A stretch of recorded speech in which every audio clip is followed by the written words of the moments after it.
Hello creators, Happy New Year and welcome to the first episode of 2024. We've got a lot coming up this year, with the podcast's third birthday coming up next month, and a whole host of brand new guest readers lined up to start in February. So, here is to a good creative year. I held a vote on Instagram for this first episode, and all of you seemed pretty excited for this story, so today I will be reading Part 3 of The Jungle Book by Rudyard Kipling. We first started this book way back at the beginning, so make sure to go and listen to the first two parts if you haven't already. In chapters 1 and 2, we were introduced to Mowgli, the tiger, Shere Khan, Bagheera, Baloo, and the wolf pack. So, take a moment to get cozy and comfortable, and drift off.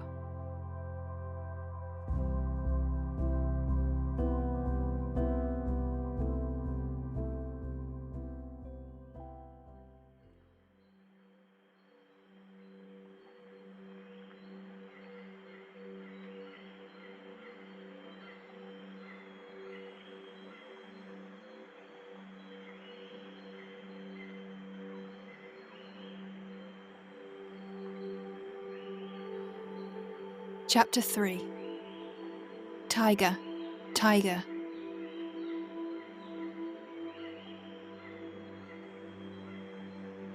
What of the hunting, hunter bold? Brother, the watch was long and cold. What of the quarry you want to kill? Brother, he crops in the jungle still. Where is the power that made your pride? Brother, it ebbs from my flank and side. Where is the haste that ye hurry by? Brother, I go to my lair to die.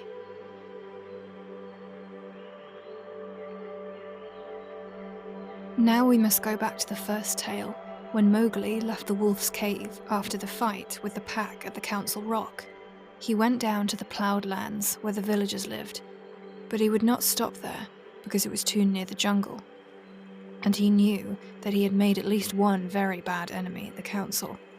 So he hurried on, keeping to the rough road that ran down the valley, and followed it at a steady jog-trot for nearly 20 miles, till he came to a country that he did not know. The valley opened out to a great plain, dotted over with rocks and cut up by ravines. At one end stood a little village, and at the other, the thick jungle came down in a sweep to the grazing grounds, and stopped there as though it had been cut off with a hoe. All over the plain, cattle and buffaloes were grazing, and when the little boys in charge of the herds saw Mowgli, they shouted and ran away, and the yellow pariah dogs that hang about every Indian village barked. Mowgli walked on, for he was feeling very hungry, and when he came to the village gate, he saw the big thorn bush that was drawn up before the gate at twilight, pushed to one side. "Oomph," he said, for he had come across more than one such barricade in his night rambles after things to eat. So men are afraid of the people of the jungle here also. He sat down by the gate, and when a man came out, he stood up, opened his mouth, and pointed down it to show that he wanted food. The man stared and ran back up the one street of the village, shouting for the priest, who was a big, fat man dressed in white, with a red and yellow mark on his forehead. The priest came to the gate, and with him at least 100 people, who stared and talked and shouted and pointed at Mowgli. "They have no manners, these menfolk," said Mowgli to himself. "Only the grey ape would behave as they do." So he threw back his long hair and frowned at the crowd. "What is there to be afraid of?" said the priest. "Look at the marks on his arms and legs. They are the bites of wolves. He is but a wolf child run away from the jungle." Of course, in playing together, the cubs had often nipped Mowgli harder than they intended, and there were white scars all over his arms and legs. But he would have been the last person in the world to call these bites, for he knew what real biting meant. "Are, are," said 2 or 3 women together. "To be bitten by wolves, poor child. He is a handsome boy. He has eyes like red fire. By my honour, monsieur, he is not unlike thy boy that was taken by a tiger." "Let me look," said a woman with heavy copper rings on her wrists and ankles, and she peered at Mowgli under the palm of her hand. "Indeed he is not. He is thinner, but he has the very look of my boy." The priest was a clever man, and he knew that Mesua was wife to the richest villager in the place. So he looked up at the sky for a minute and said solemnly, "What the jungle has taken, the jungle has restored. Take the boy to thy house, my sister, and forget not to honour the priest who sees so far into the lives of men."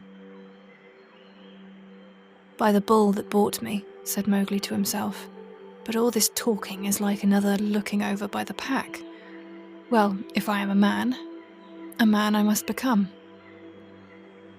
The crowd parted as the woman beckoned Mowgli to her hut, where there was a red lacquered bedstead, a great earthen grain chest with funny raised patterns on it, 6 copper-looking pots, an image of a Hindu god in a little alcove, and on the wall, a real looking-glass, such as they sell in the country fairs. She gave him a long drink of milk and some bread, and then she laid her hand on his head and looked into his eyes, for she thought perhaps that he might be her real son, come back from the jungle where the tiger had taken him. So she said, "Nathu, oh Nathu." Mowgli did not show that he knew the name. "Dost thou not remember the day when I gave thee thy new shoes?" She touched his foot, and it was almost as hard as horn. "No," she said sorrowfully. "Those feet have never worn shoes. But thou art like my Nathu, and thou shalt be my son." Mowgli was uneasy, because he had never been under a roof before, but as he looked at the thatch, he saw that he could tear it out any time if he wanted to get away, and that the window had no fastenings. "What is the good of a man," he said to himself at last, "if he does not understand man's talk? Now I am as silly and dumb as a man would be with us in the jungle. I must speak their talk." It was not for fun that he had learned while he was with the wolves to imitate the challenge of bucks in the jungle and grunt of the little wild pig. So as soon as Mesua pronounced the word, Mowgli would imitate it, almost perfectly, and before dark he had learned the names of many things in the hut. There was a difficulty at bedtime, because Mowgli would not sleep under anything that looked so like a panther trap as that hut, and when they shut the door, he went through the window. "Give him his will," said Messua's husband. "Remember, he can never till now have slept on a bed. If he is indeed sent in the place of our son, he will not run away." So Mowgli stretched himself on some long, clean grass at the edge of the field, but before he had closed his eyes, a soft grey nose poked him under the chin. "Phew," said Grey Brother. He was the eldest of Mother Wolf's cubs. "This is a poor reward for following thee 20 miles. Thou smellest of wood smoke and cattle altogether like a man already. Wake, little brother. I bring news." "Are all well in the jungle?" said Mowgli, hugging him. "All except the wolves that were burned with the red flower. Now, listen. Shere Khan has gone away to hunt, far off till his coat grows again, for he is badly singed. When he returns, he swears that he will lay thy bones in the Waingunga. There are 2 words to that. I also have made a little promise, but news is always good. I am tired tonight, very tired with new things, Grey Brother, but bring me the news always. Thou wilt not forget that thou art a wolf. Men will not make thee forget," said Grey Brother anxiously. "Never. I will always remember that I love thee and all in our cave. But also, I will always remember that I have been cast out of the pack, and that thou mayest be cast out of another pack. Men are only men, little brother, and their talk is like the talk of frogs in a pond. When I come down here again, I will wait for thee in the bamboos at the edge of the grazing ground." For 3 months after that night, Mowgli hardly ever left the village gate. He was so busy learning the ways and customs of men. First, he had to wear a cloth round him, which annoyed him horribly. And then he had to learn about money, which he did not in the least understand, and about ploughing, of which he did not see the use. Then the little children in the village made him very angry. Luckily, the law of the jungle had taught him to keep his temper, for in the jungle, life and food depend on keeping your temper. And when they made fun of him because he would not play games or fly kites, or because he mispronounced some word, only the knowledge that it was unsportsmanlike to kill little naked cubs kept him from picking them up and breaking them in two. He did not know his own strength in the least. In the jungle, he knew he was weak compared with the beasts, but in the village, people said he was as strong as a bull. And Mowgli had not the faintest idea of the difference that caste makes between man and man. When the potter's donkey slipped in the clay pit, Mowgli hauled it out by the tail and helped to stack the pots for their journey to the market at Kaniwara. That was very shocking too, for the potter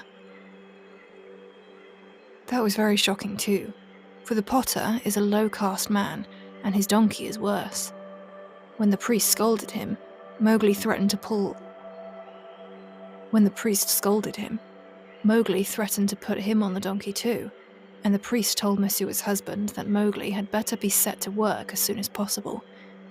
And the village head man told Mowgli that he would have to go out with the buffaloes next day and herd them while they grazed. No one was more pleased than Mowgli, and that night, because he had been appointed a servant of the village, as it were, he went off to a circle that met every evening on a masonry platform under a great fig tree.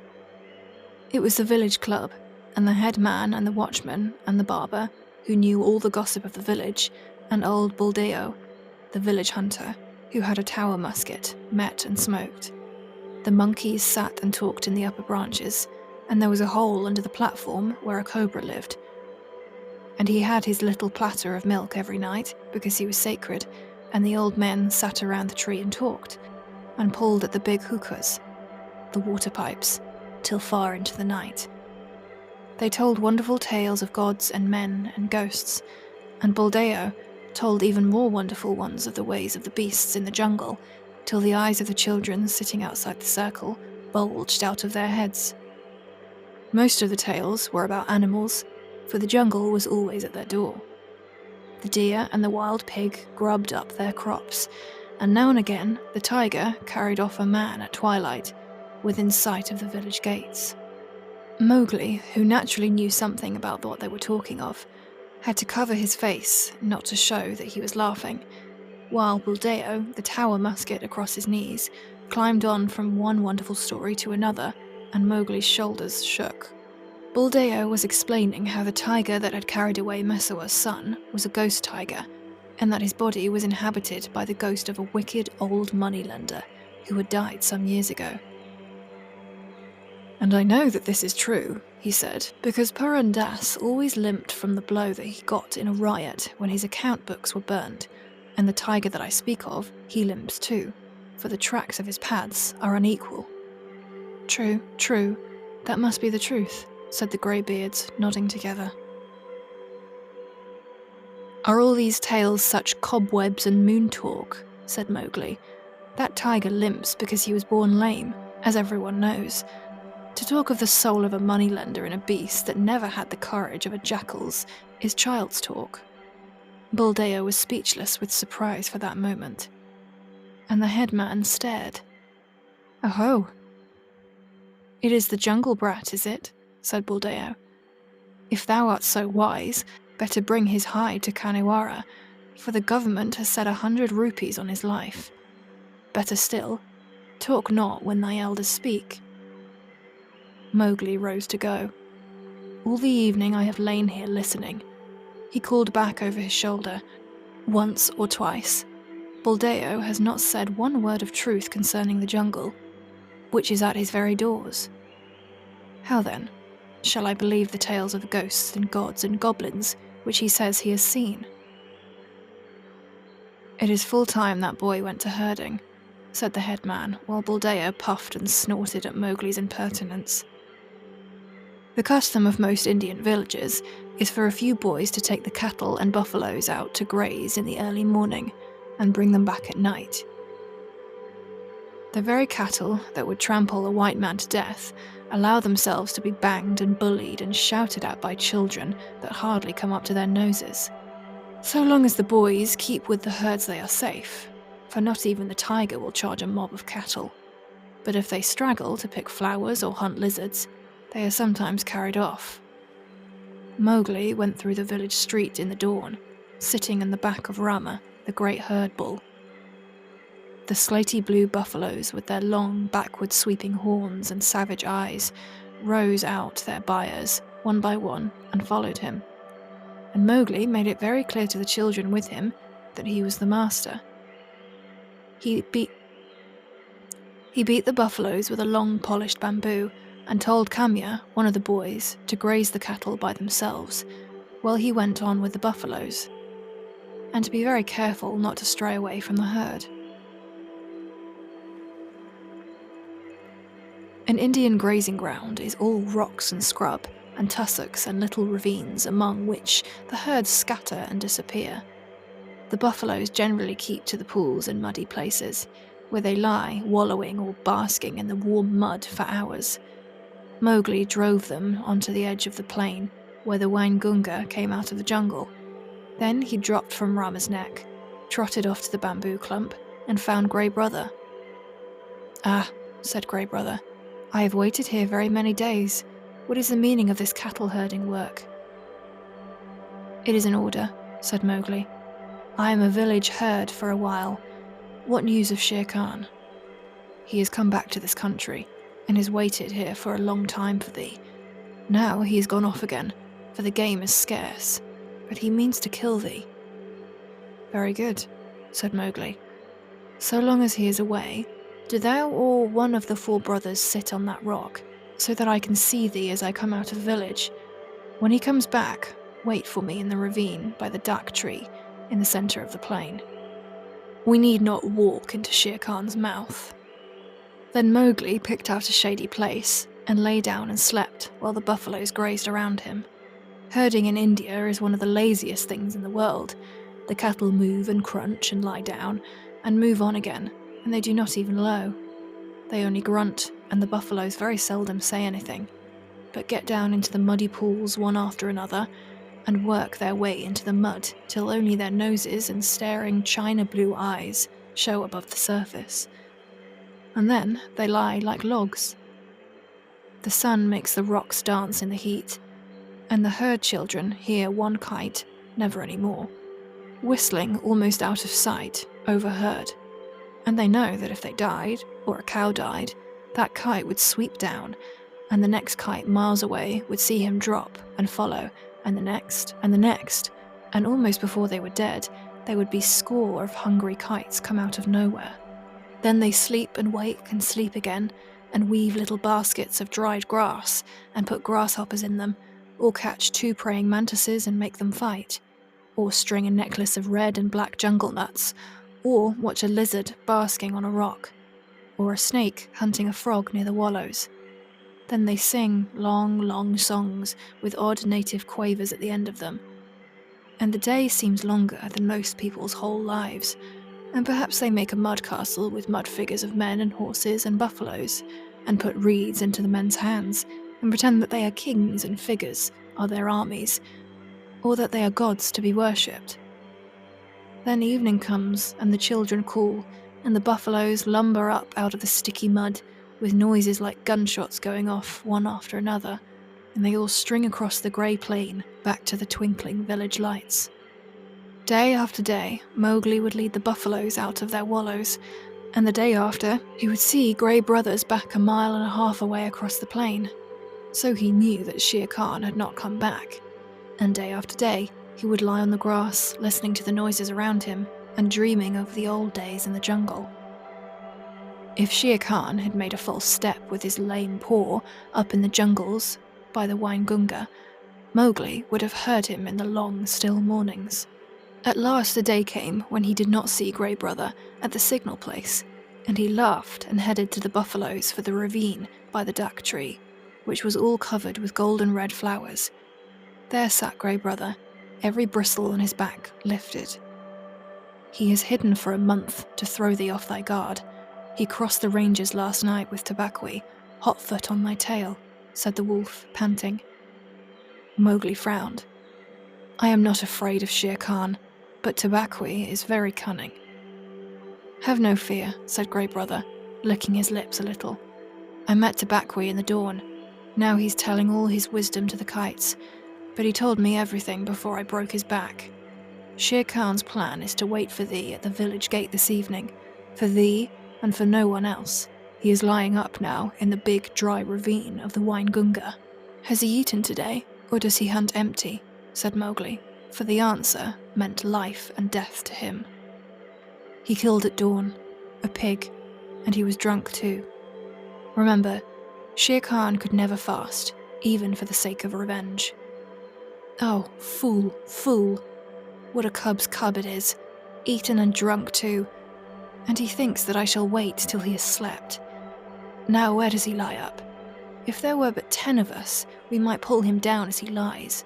These buffaloes will not charge unless they wind him, and I cannot speak their language. Can we get behind his track so that they may smell it? He swam far down the Waingunga to cut that off, said Grey Brother. Tabaqui told him that, I know. He would never have thought of it alone. Mowgli stood with his finger in his mouth, thinking. The big ravine of the Waingunga, that opens out on the plain not half a mile from here. Can take the herd round through the jungle to the head of the ravine and then sweep down, but he would slink out at the foot. We must block that end, Grey Brother. Canst thou cut the herd in two for me? Not I, perhaps, but I have brought a wise helper. Grey Brother trotted off and dropped into a hole, then there lifted up a huge grey head that Mowgli knew well. And the hot air was filled with the most desolate cry of all the jungle, the hunting howl of a wolf at midday. Akela! Akela! Said Mowgli, clasping his hands. I might have known that thou wouldst not forget me. We have a big work in hand. Cut the herd in two, Akela. Keep the cows and calves together, and the bulls and the plough buffaloes by themselves. The two wolves ran, ladies' chain fashion, in and out of the herd, which snorted and threw up its head and separated into two clumps. In one, the cow buffaloes stood with their calves in the centre and glared and pawed ready, if a wolf would stay still, to charge down and trample the life out of him. In the other, the bulls and the young bulls snorted and stamped, but though they looked more imposing, they were much less dangerous, for they had no calves to protect. No 6 men could have divided the herd so neatly. What orders? Panted Akela. They are trying to join again. Mowgli slipped on from Rama's back. Drive the bulls away to the left, Akela. Grey Brother, when we are gone, hold the cows together and drive them into the foot of the ravine. How far?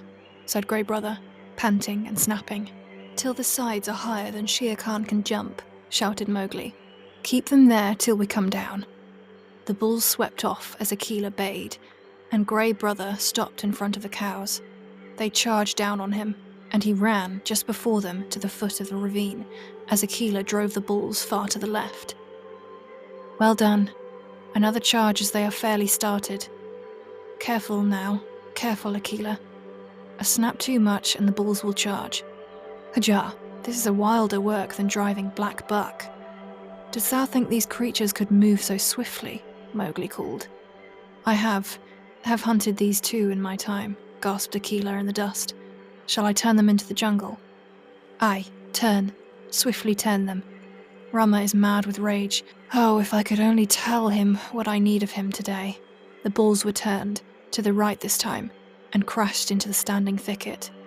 The other herd, children, watching with the cattle half a mile away, hurried to the village as fast as their legs could carry them. crying that the buffaloes had gone mad and run away.